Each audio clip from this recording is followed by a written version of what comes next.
is an initiative by FIFA with FARE working alongside. How important is this? Well, we think it's very important because everyone knows the problems that manifest themselves inside football.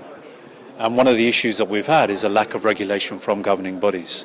This gives FIFA the means of receiving data, evidence, to make sure that their disciplinary committee is doing their job effectively, making sure that where there are incidents in the field of play, players being abused, violence or violence related to nationalism in the crowds, that is being identified and FIFA can take action. So what will happen here is that we will go away and form a whole series of partnerships. That's one of the big things for us, that we'll be working with a new group of NGOs globally, Latin America, North America, Asia, Africa and so on.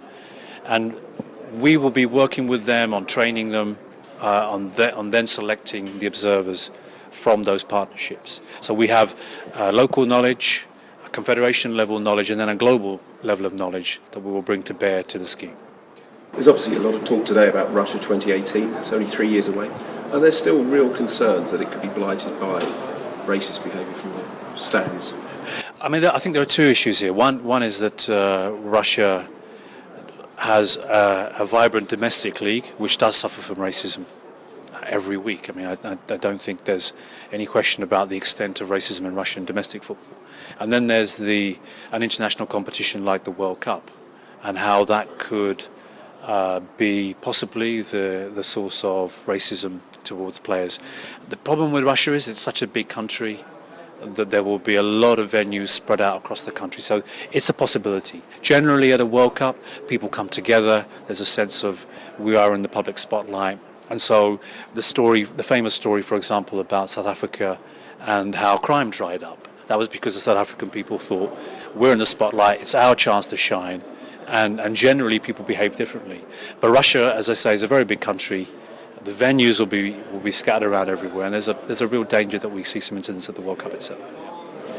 How do you feel that FIFA are in a good position to enforce effective sanctions? Well, they have the sanctions on the statute books. If our people are presenting evidence that is not being heeded, the evidence is of a good quality, then I think we'll have some discussions about that, and in the end we are publicly accountable and we'll have those discussions in public if need be, because there's no point in setting up a system like this if FIFA then don't take the evidence on. So from that point of view, we're fairly confident that they will take the evidence. The problem will be for them as to how they pitch their sanctions. But the regulations are quite clear. Since 2013 the FIFA process is very clear and open for everybody to see.